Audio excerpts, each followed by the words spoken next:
Vamos, despierta. Creo que no nos han presentado formalmente. Al menos no en esta época. Ojalá pudiera explicarte lo que está pasando, pero no tengo mucho tiempo. En resumen, viste a mi querida Juno. Y por un momento creí que ella podría ocupar este delicado cuerpo que tienes. Pero algo salió mal. Y ahora ella está de nuevo fuera, sin rumbo. Oh, era tan majestuosa. Pertenecía a una raza de maravillosas criaturas. Crearon a la gente como tú. ¿Lo sabías? Tu gente era sus herramientas. Siempre habéis sido eso. Y siempre lo seréis. Muy pronto, espero. Porque el mundo ya casi está listo para su regreso. Conectado. Preparado para la segunda venida. Oh, no. Aquí están. Esos templarios. O puede que esta vez sean asesinos. Idiotas, todos ellos. Te envidio.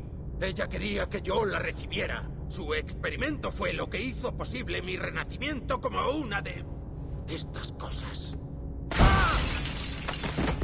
¡No te muevas! ¡Tírate al suelo! ¡Vamos! ¡Tiene un arma! ¡Guíame hacia el gris, amada! ¡Yo soy tu instrumento! ¡Baja la pistola! ¡Tírala! ¡Suelta el arma!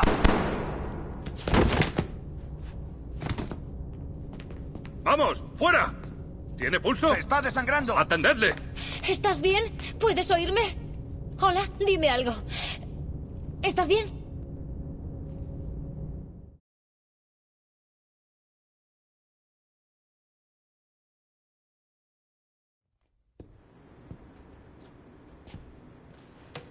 Hola. Gracias a Dios.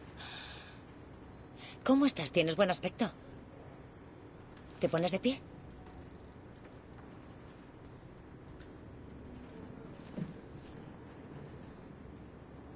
Bien. Prueba a caminar.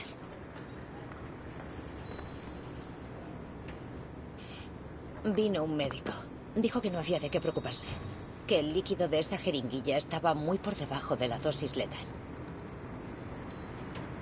Me siento fatal por esto. Por todo. Todas las pruebas te señalaban a ti, pero siempre fue John. Las cosas que encontramos en su ordenador. Pídenos cualquier cosa que necesites. Has hecho un trabajo increíble. Hablando de eso, hemos terminado el tráiler. ¿Te gustaría verlo? Te debo al menos eso. Vamos allá. Lo he subido a tu base de datos. Puedes verlo aquí o en tu Animus. Te encantará. Refleja a la perfección la esencia de la época. Cuídate. Y de nuevo, gracias. En un mundo en el que los piratas gobiernan las mareas, estos hombres descubren que nada es sagrado y que todos están entregados al rol, al saqueo y a las mujeres. Hola, señoritas. Este verano, Abstergo Entertainment te invita a embarcarte en la aventura de tu vida. Así que afila el sable, saca brillo a tu garfio y navega con los diablos del Caribe. Experiencia virtual sin clasificar.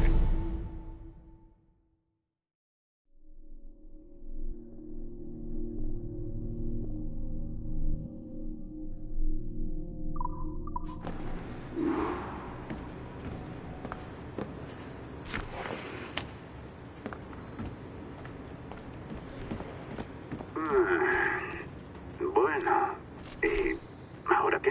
Habla, idiota, mira a la luz. ¿Eso no es la batería? Creo que es la batería. ¿Hola? ¿Hola? Ah, lo siento. Me llamo Sean. Y esta es Rebeca, mi compinche de fechorías. Hola. Excelente trabajo el de antes. Lo digo en serio. Entregarnos todos esos datos. Es una lástima que nuestro hombre dentro haya sido tan... Bueno, ¿cómo lo calificaría? Fanático. Creo que fanático es lo más apropiado. Hacemos lo que podemos. Exacto, exacto.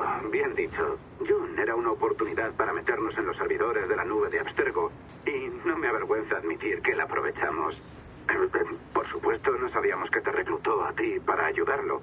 Y como cabeza de turco por si las cosas se torcían. Supongo que al final todo ha salido bien.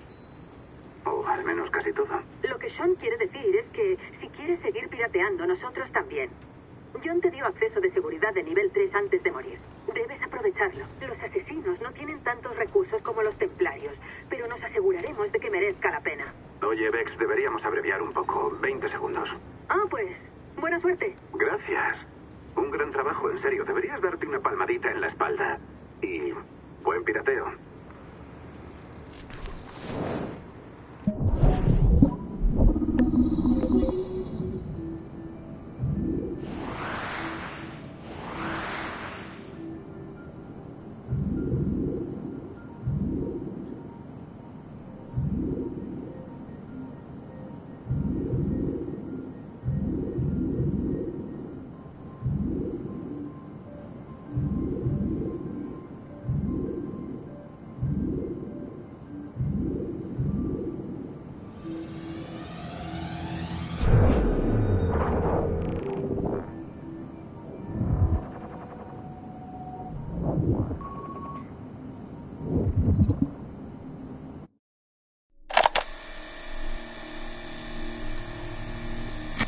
Timestamp August 16th, 2013.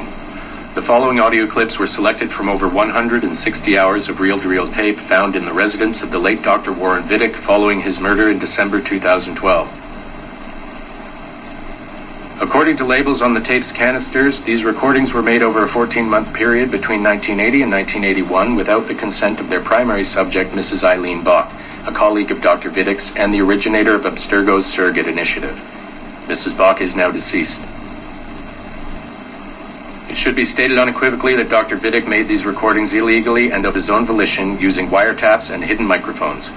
Abstergo Industries had no knowledge of his actions and disavows any responsibility for them.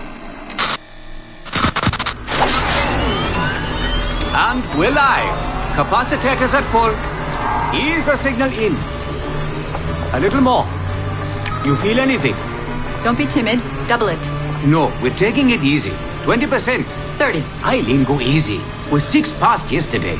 And boost the inputs. Too risky. Not if we split the I/O signals. 25%. Ease up. Oh, okay. There. I see something. What is it? Mein Gott. I hear talking. You're okay? Ja, ich höre Stimmen. It's German. Mein Name ist Miriam Kurz. I see a light. It's cold. Ich werde nichts sagen. There's a man with me. Mehr werde ich nicht sagen. Keep an eye on our vitals. Mein Name ist Miriam Kurz und ich bin eine Navajo. Des Hitlers Zwang, der macht uns klein. Noch liegen wir in Ketten. Doch einmal werden wir wieder frei. Wir werden die Ketten schon brechen. Eileen? Denn unsere Fäuste, die sind hart, ja. Und die Messer sitzen lose. Für die Freiheit der Jugend kämpfen Navajos. Switch off. Powering down. Kämpft Navajos. Get her out of there. Oxygen. From the valve. No. No, Satish, I'm fine, really. Quit the heroics. Just breathe. Better? Yes, thank you. Did we get something? It'll take a while to parse. What did you see? It wasn't just seeing. It was feeling. Being. I was scared. You were shouting in German? I think I was in Germany. I was in Germany, Satish.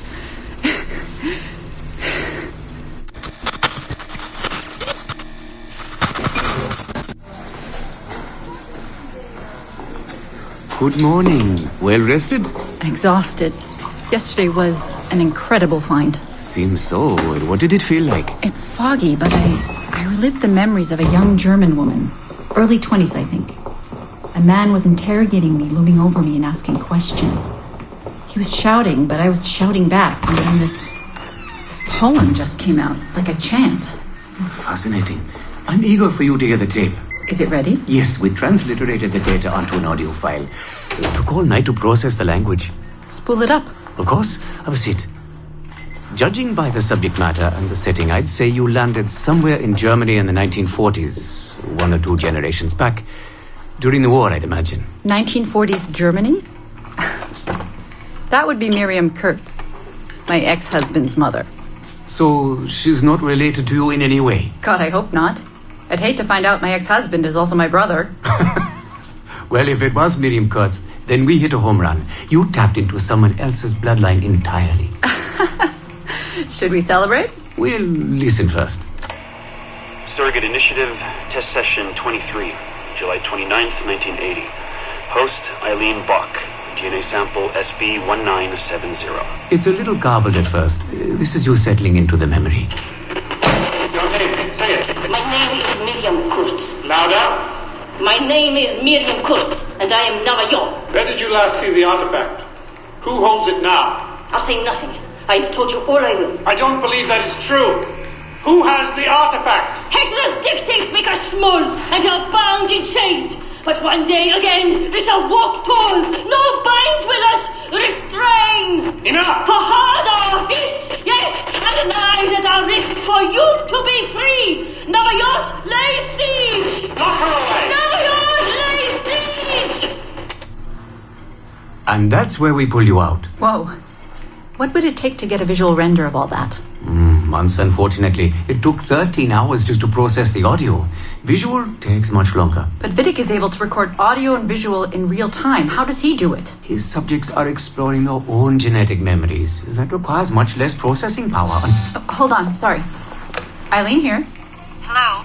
You have 10 o'clock in Lillian's office. It's 10:13 now. Oh, shit.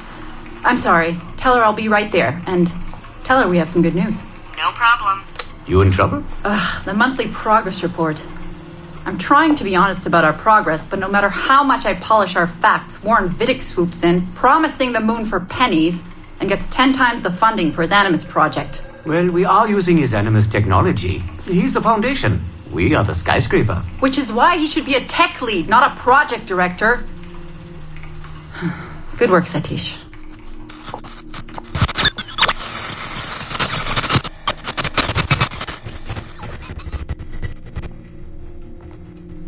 It's incredible footage, really. Clear and vivid. And the subject was synced for a full 62 minutes. Came out speaking French after his last session. Passably fluent. And with full recall of everything he'd gone through. Sorry I'm late. I was reviewing some data. It's fine. Warren was just telling me about his first subject, Mr. No names. Call him Subject 1. Confidentiality. And how about you, Eileen? What's your good news? Well, we did it. We synced with an unembedded memory outside the bloodline. That's a first. Really? Satish was able to process the audio today. A short clip. You can hear it for yourself. Only audio? No real-time memory feeds like Vidic has? Well, that's the difficulty with surrogate genetic memory data. Because I'm viewing memories not embedded in my own DNA, we can't rely on my cognitive faculties to help me process the signal. All we can do is record the raw data and transliterate it later. Hold on. You're running this experiment on yourself? I am. It's going well. I don't like the sound of that. Look, the sample I'm using, the DNA comes from my own son. It's safer this way. Ah, good thinking. 50% of my son's DNA is also mine, which reduces the danger by a huge margin. Meaning, I can now explore the memories of people who aren't directly related to me on his father's side. But for brief periods of time, I imagine. Right. Just a minute or two so far, but we're getting there. Come by the lab and listen for yourself. I will, when I have a moment. Unfortunately, work beckons. Ladies? That man is colder than a San Francisco summer. Stay focused, Eileen. You both have important work to do. Obviously. But my work requires his Animus technology. I feel a little caged in. That's collaboration, Eileen. It's how science works. I shouldn't have to remind you. I know. I'm just tired. Stop by and see us today. We have a lot to share. If not today, then this week sometime. Thank you.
Nuestros informes iniciales indicaban que Ezio Auditore sería un candidato ideal para los futuros proyectos de Abstergo.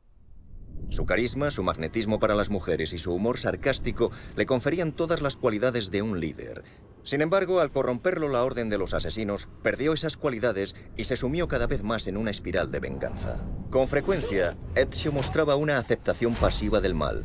También era un hombre de peligrosas contradicciones. Predicaba la libertad de pensamiento, pero viajaba muy lejos de su país para hacer proselitismo de su corrupto credo, como está haciendo aquí con esta impresionable chica china. Fijémonos también en sus gestos y modales. Aún hay algo del viejo lascivo en él. La personalidad de Ezio se basa en la más pura demagogia. Sostiene que su filosofía es el amor, cuando la violencia y la coacción son sus medios para superar los problemas. Así, hemos llegado a la conclusión de que Ezio Auditore da Firenze sería un recurso arriesgado de desarrollar.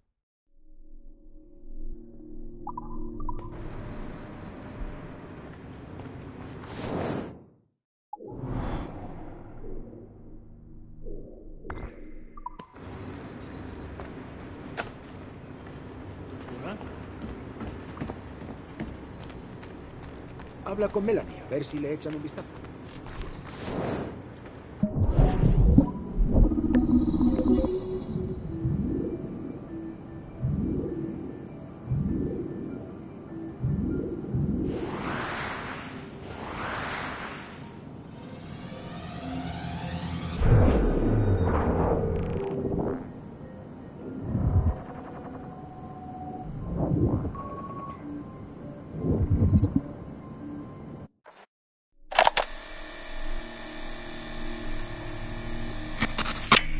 Surrogate Initiative, Test Session 32, January 11th, 1981. Host Eileen Bach, DNA sample SB1970.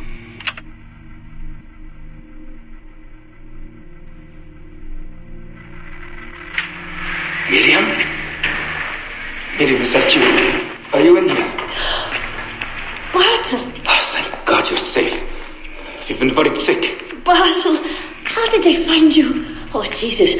What would they do to you? Has they hurt you at all? I told them nothing. All they do every day is ask about you and that artifact. But I didn't tell them anything. Nothing. I know you didn't, Miriam. But how are you? You aren't hurt? Not badly, no. I'm fine. Good. We need to get the message out to Oscar. Somehow. We need to tell him where... Very interesting footage, Eileen. This is Germany, you said. World War II? Most of the memories I've been able to access come from a period where Miriam was imprisoned by Nazis in Cologne. Miriam. Is she still alive? No, she was my ex-husband's mother. She passed away about 5 years ago. Well, she was spirited. An impressive lady. Definitely. And the man, Bartle. He made reference to an artifact. Any idea what that is? My team is looking into that, but it's not our first priority. We still need... It is now. Really? You must have other recordings of this woman. Are there any other mentions of this artifact I should know about? Half a dozen or so, yes. What's this about? You have questions, I understand that. I don't have answers for you. Not right now, but I do have money. And if you get me those recordings and bring me any other artifact references you find, then I will triple your operating budget for as long as I can. Triple my budget? My God, what is this? 9 a.m. Monday morning, my office. We have a lot to discuss. But Lillian, I don't... Have a good weekend, Mrs. Bach. Fantastic work.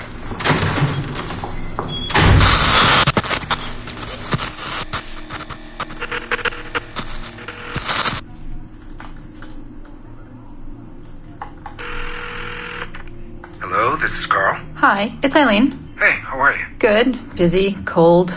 The winter's been terrible. Seamus won't like that.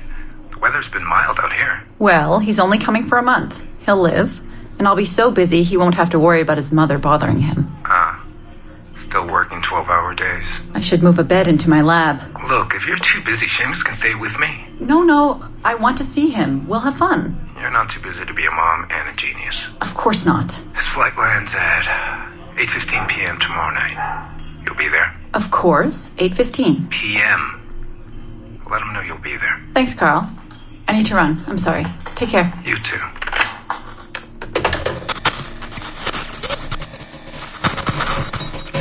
Ah, Eileen. Didn't see you come in. I'm not interrupting? No, it's fine. The subject is unconscious. He's traipsing around 18th century New Orleans right now, in the memories of a woman. That must feel odd. How long has he been under? 83 minutes. Whoa. It's average. What can I do for you? I just wanted to thank you for sending Lillian to see me. She came away very impressed. There. You see? All these bureaucrats need is a little glimpse of our secrets every so often. They like to feel like they're still in charge. Lillian is most definitely in charge. She just tripled my budget. Tripled? Christ, Eileen. You must have discovered who killed Kennedy. Well, she heard something on one of my tapes that interested her. Something about an artifact. Very vague, but it was enough. An artifact? What sort of artifact? Jesus, get him out of there! Get him out! Oh my God. It'll kill him! He's not decoupled! He's having a fucking seizure! Power down! Now! Heart rate 170! Power down! Now!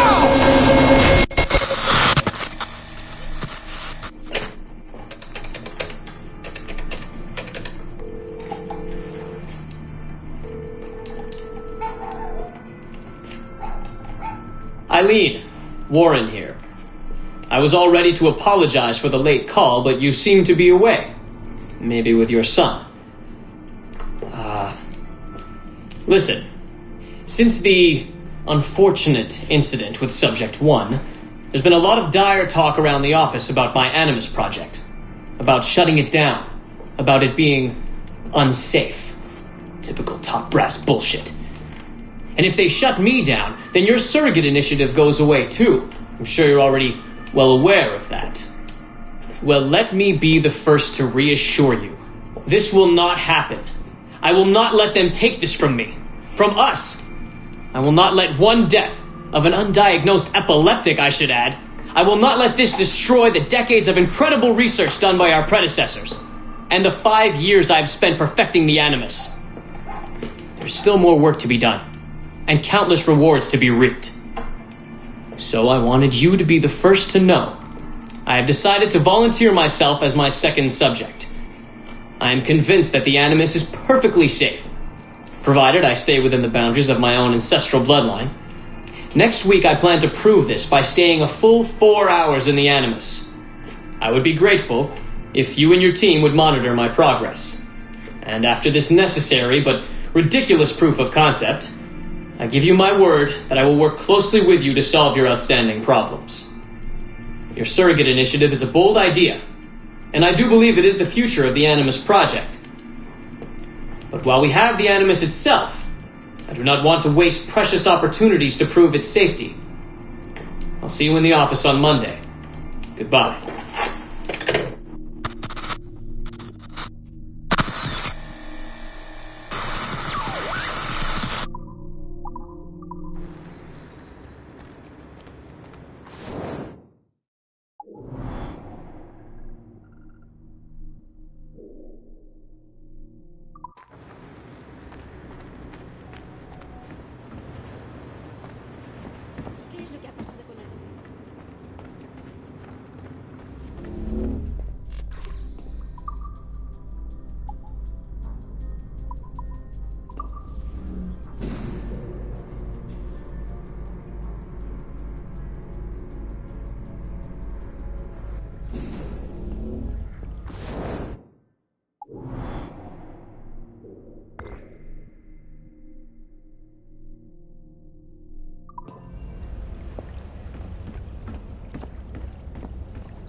We are attempting to synchronize the DDS system. This will only take a moment.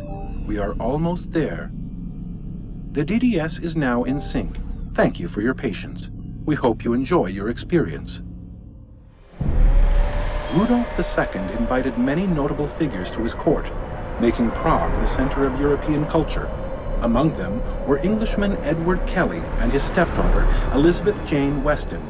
Observe her and report any alleged collusion.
February 12, 1981.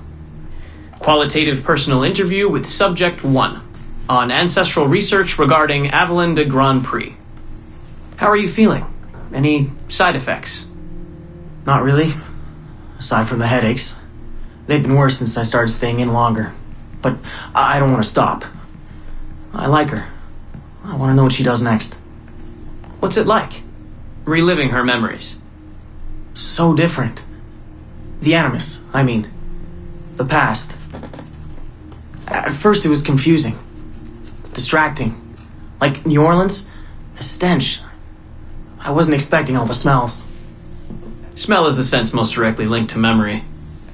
When I'm in her memories, it's like I can smell more than I usually can. In general, women have a more acute sense of smell than men do. I had wondered how that would translate. Anything else? Yeah. She's smaller than me, but it's like her body could do more. Did that surprise you? At first, yeah. The ERA people might hate me for this or whatever, but I don't usually think of girls that way. Climbing things. My mom, my sisters. The animal feeling of Aveline sinking her hidden blade into the throat of... Go on. It doesn't feel feminine. What I think of as feminine. But then at the same time it does. Her center of gravity is way lower. That was a surprise. How easy it is to land. How steady I am on her feet. Sorry. This is hard to talk about. No, it's fascinating. This is what we need. Pure experience, in your own words. Okay. Can you tell me about Gerald Blunk? What about him? He and Avalon were close, but we haven't been able to ascertain if he might be your missing ancestor. Do her memories suggest anything to you? Does this make you uncomfortable? Remember, these are her memories. You're just playing them back. It's not even acting. You're a researcher. Like you say, I haven't experienced her consummating anything. That would be... Anyway, I think maybe she was confused. Oh. Well, first of all, I don't really know for sure, okay? I mean, guys think about sex more than girls, right? That's a fact. As a researcher, what did you observe? Does it mean she's more like a guy if she thinks about... Is that why she's able to assassinate... Well, okay, here's the thing. I don't know her thoughts, but from what's in her memories, physically, the fidgeting, some hesitation, what she looked at, who she looked away from, the things she didn't say when I expected her to. If I had to guess what it meant, I would think she was thinking about sex. But I'm a guy, so I would think that, right? So what does it mean for women to act that way? It has to mean something else, right? As a subject, you're able to observe more finely than I am in review. What about unwanted attention from men? Well, I thought that would be the hardest thing to deal with. I'm not into that, for the record. Not at all.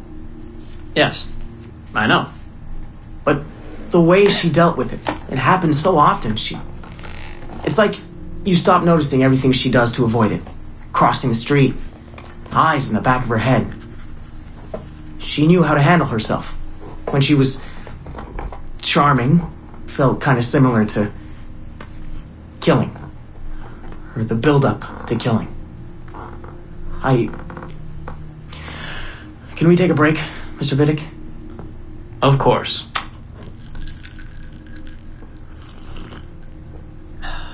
Ready to go on? Yes. Evelyn was black. And white. On her father's side. You're sensitive to that? I guess. I mean, I'm white. Evelyn looks black, so that's different. But you get used to it. Like with the girl thing.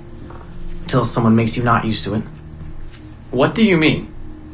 I don't think I've ever had to think so much about what I'm wearing or how I'm walking. But Evelyn, it's like she goes through her whole life in these uniforms. People expect her to behave in a certain way. Definitely. Sometimes I worry I'll slip up and play too relaxed at the warehouse and, I don't know, blow her cover. You can't blow her cover. I know. I'm just replaying the memories. I can't change them, I know. But I see it, right? It's a risk.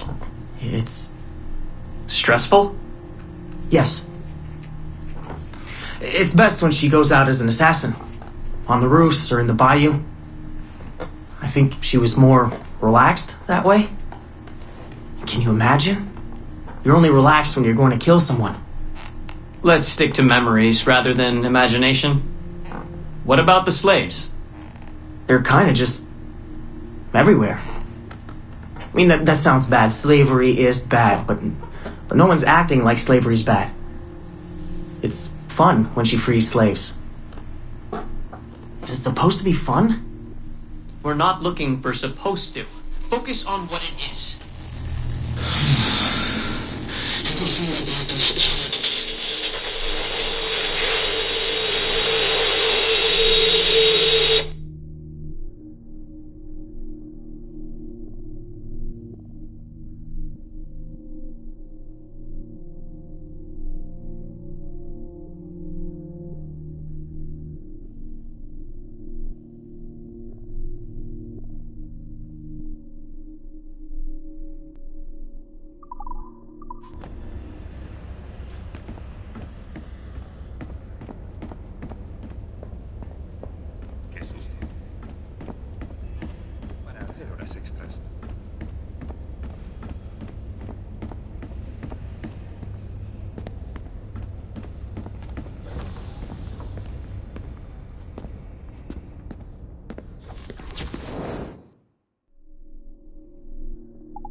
Esto será breve, papá. Algo para que me recuerdes si la cosa se va al garete. Si hoy no consigo salir del templo. He intentado ser optimista con todo esto, pero no puedo. Creo que todo el tiempo que he invertido en los recuerdos de Connor me ha vuelto ansioso. Es decir, su historia es dolorosa de tantas formas diferentes. Pero nunca perdió la esperanza. Ni siquiera cuando su fe en nosotros se resintió. Solo puedo creer que estamos haciendo lo correcto. Que puedo evitar este desastre. Esto lo sé. Es decir, la tecnología está ahí, esperándonos para que la usemos. Soy la última pieza del puzzle. Hay algo en mis genes o en mis recuerdos. Alguna pieza final de código que active todo. Por eso estoy aquí. Por eso me han traído aquí. Es solo que... no sé a qué tendré que renunciar a cambio. A mi cordura. A mi vida. Es imposible de decir. Lo que sí sé es que nuestra batalla con los templarios no terminará. Sea lo que haya dentro de ese templo, no es un final, es solo otro capítulo de esta historia interminable. Y será tu deber, y el de mamá, y de Sean, y de Rebecca, seguir pasando páginas. Ya sabes, yo sigo pensando en algo que Orson Welles dijo una vez. Algo así como... si quieres un final feliz, todo depende de en qué momento dejes de contar la historia. Así que quizá esa sea la respuesta. A lo mejor es así como la gente consigue salir adelante. Si algo sale mal, papá. Si me sucede algo. Cuando cuentes mi historia dentro de algunos años. Por favor. Cuenta cómo perdí mi rumbo. Y luego lo hallé de nuevo. Justo a tiempo para salvar el mundo. Y déjalo ahí. Así todos sonreirán.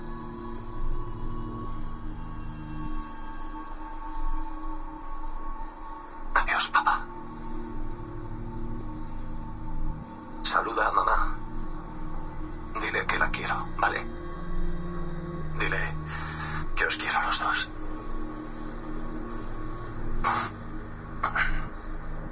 Os quiero a los dos.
Surrogate Initiative, Test Session 37, August 9th, 1981.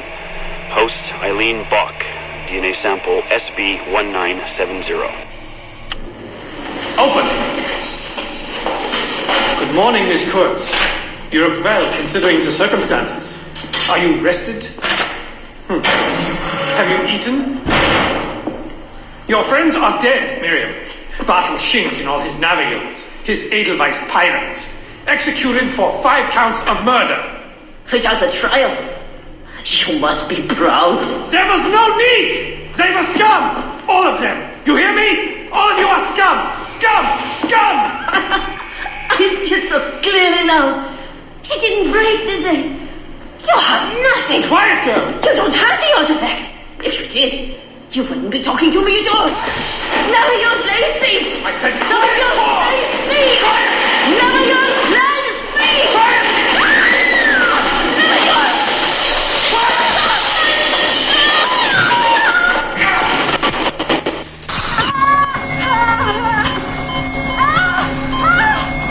Get her out! Get her out!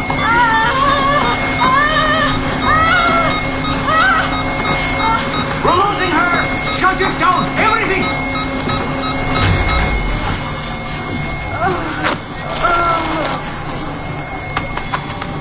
Eileen, open your eyes. Can you hear me? Eileen! Eileen! Power's off! Get the position in here! Step aside, son! Eileen, talk to me. Can you open your eyes? Clear! Oh, God, no spots!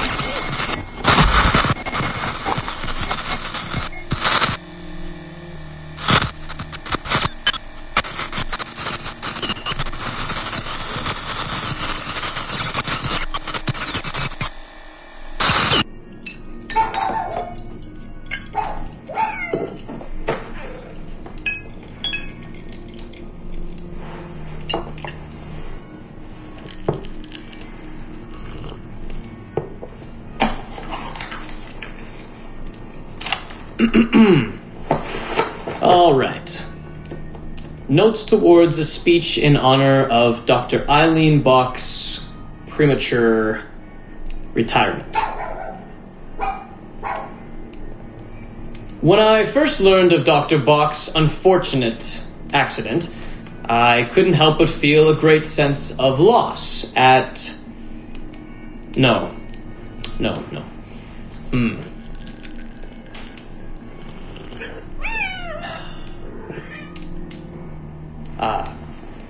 Dr. Eileen Bach has and always will be a friend and colleague. When I first learned of her unfortunate accident, I was shocked, of course. To see any friend injured in such a way is deeply upsetting. And to further learn that her injuries were severe enough to force a premature conclusion to her brilliant career, well, I would not wish that fate on anyone. But if there is any solace to be found in her accident, it may be this: that she was injured in service of her research, in service of work that she cherished most dearly. And it is thanks to her, it is due to her diligence, that some of the mysteries of genetic memory have been further illuminated. And while it is true that work on her project, the Surrogate Initiative, as she called it, has been temporarily halted, the copious amount of work she has done over the past 3 years has been incredibly valuable. So while her work has been suspended for the time being, her legacy will most certainly live on.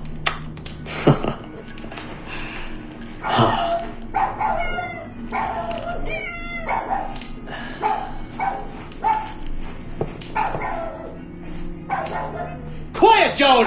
Quiet!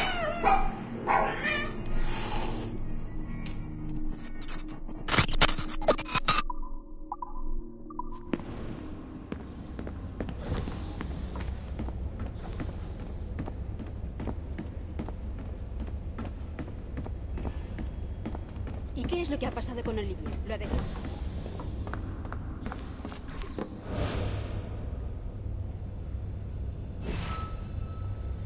Me alegro de que haya acabado. Odio que aumenten la seguridad. Me pone de los nervios. ¿Han metido a alguien en el búnker esta vez? Solo unos días, creo. Es una mierda. Pero supongo que es necesario. Trabajamos con datos delicados. Mierda confidencial. No sé qué pensar de eso, pero... está en el contrato, así que... Y nos pagan primas también. Plus por molestias lo llaman. ¿De verdad? Eso sí que es un detalle.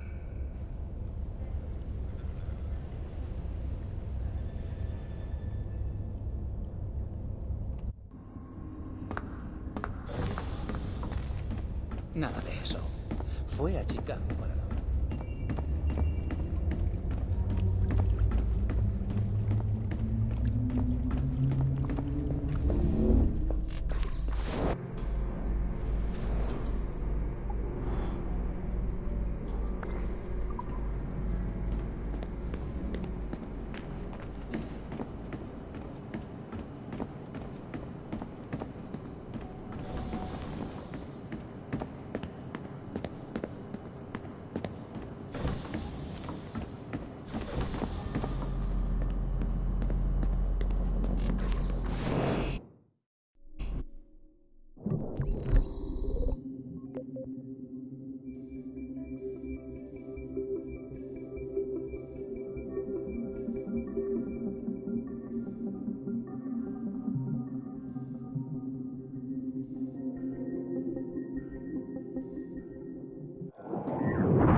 Nuestras primeras investigaciones sobre la vida de Ratonaketon se centraron en su etapa de veinteañero.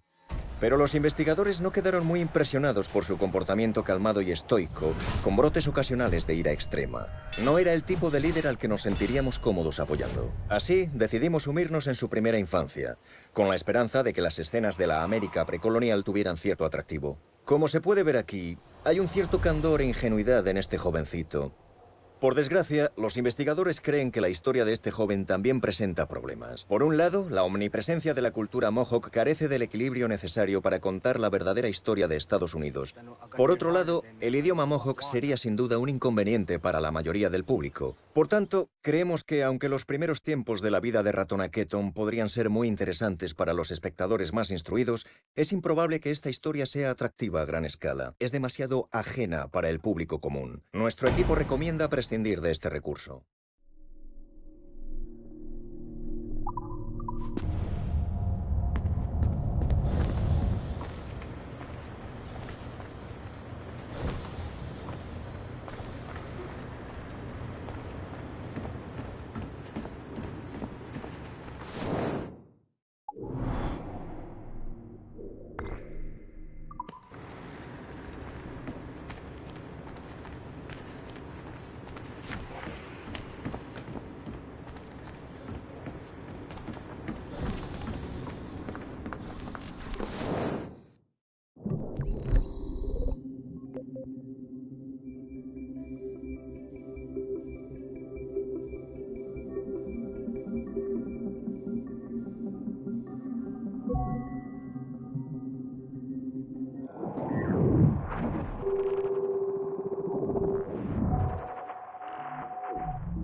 Pierre vino esta mañana con la noticia. La nueva medida de seguridad asusta a la gente.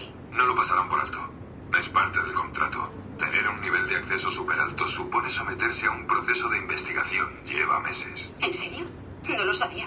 Lee la letra pequeña. Trabajar para Abstergo tiene ventajas, pero también inconvenientes. De los gordos. Hola. Esa es una forma... ¿A qué vienen todos esos avisos de seguridad? Solo es un mensaje estándar que usamos a veces, no te preocupes. Hemos tenido problemillas en la oficina últimamente. ¿De seguridad en los servidores? Porque estos avisos parecen graves, casi diría que draconianos. No te preocupes, en serio. Ven conmigo y te lo explicaré.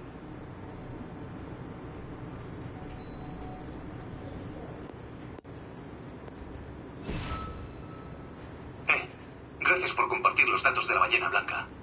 Fui capaz de rastrearla yo mismo. De nada, tío. Es una pasada, ¿verdad? Sí, es lo que hice cuando vi tu mensaje. La seguí un rato, pero no la atrapé.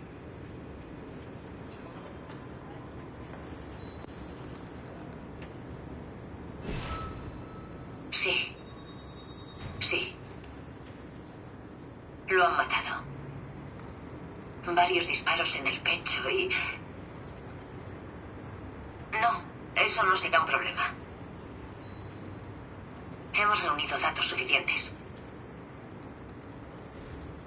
Pronto lo sabremos.